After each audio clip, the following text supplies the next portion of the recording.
We are off on an adventure to go and look for the railway in the sky, and for that we've had to leave the peninsula and go over the River Mersey to Liverpool.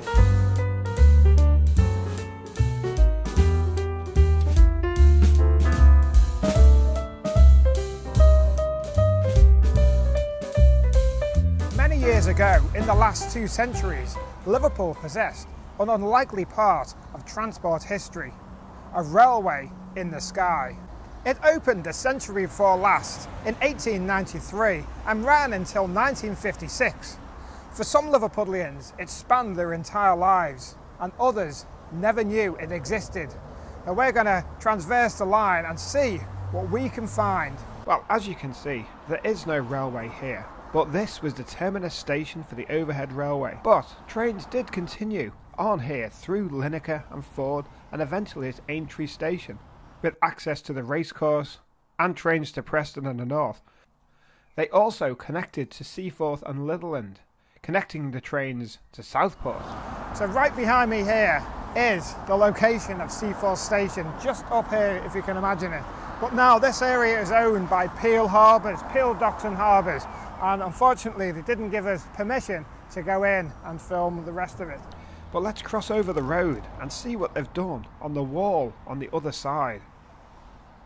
So look at this here, they've got the station in brick on the wall where the station used to be. These here are meant to be carriages, we assume, and look, there's a little train at the front. Seaforth Sands was a terminus surrounded by sand dune, but later a loco shed and the extension was built, with a junction added, providing access to the shed or to the platforms. But with the extension now built, it provided access to the more sparsely populated local area. Here we see a Brown Marshall & Co. unit entering Seaforth Sands on a service from Dingle, with a loco shed to the left and the platforms to the right.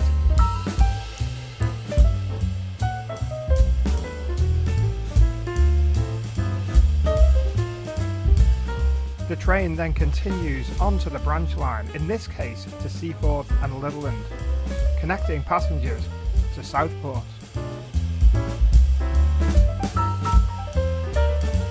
In part 2, we go on board one of these trains.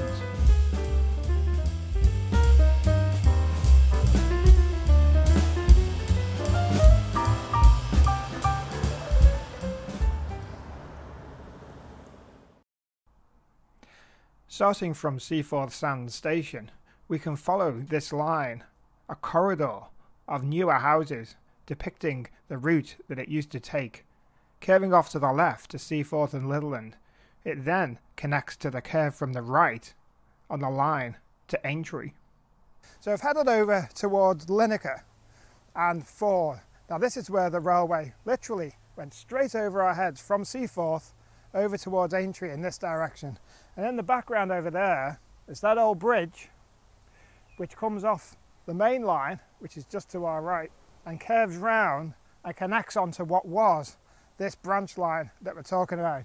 Now we're going to go up this hill here and see if we can find it.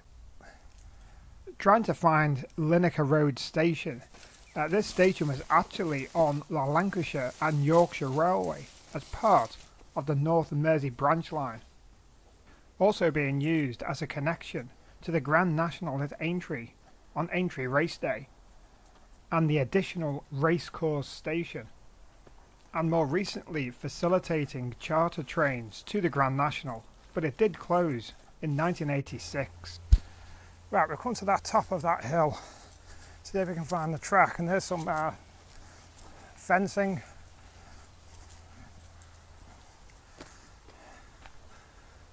And this is all blocked off as well.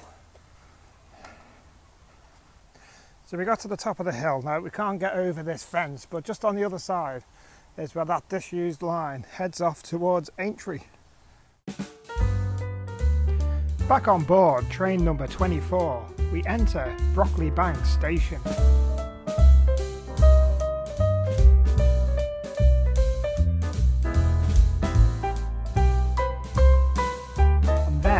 onto Hutchinson Dock.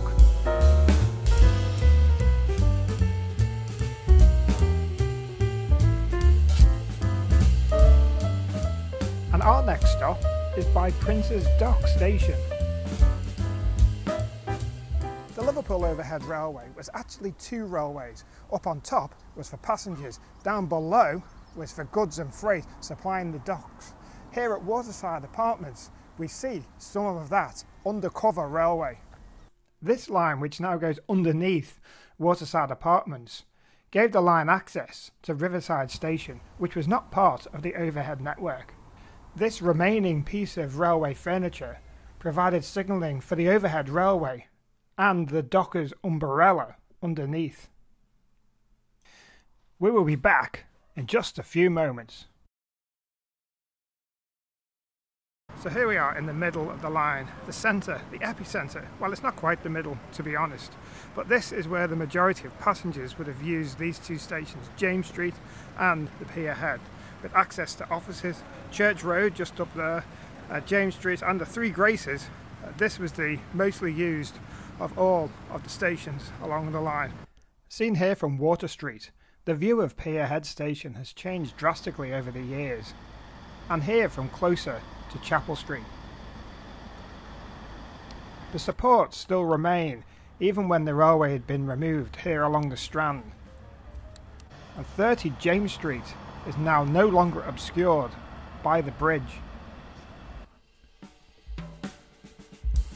As we pass train number 40, this northbound service is entering James Street, where they could change for the services to the Wirral Peninsula as they are today. And train number 22 enters Pier Head Station, undoubtedly one of the busiest on the line, and departs back up north.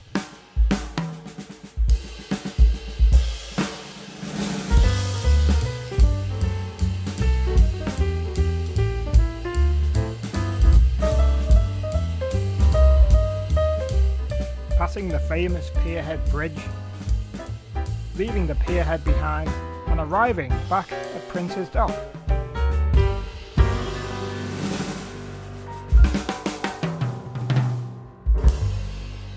Coming up in part 2. So here is a full-length model of the entire railway from the north down to the south. Let's go and take a look. So this loco here, the Lion, actually has nothing to do with the overhead railway.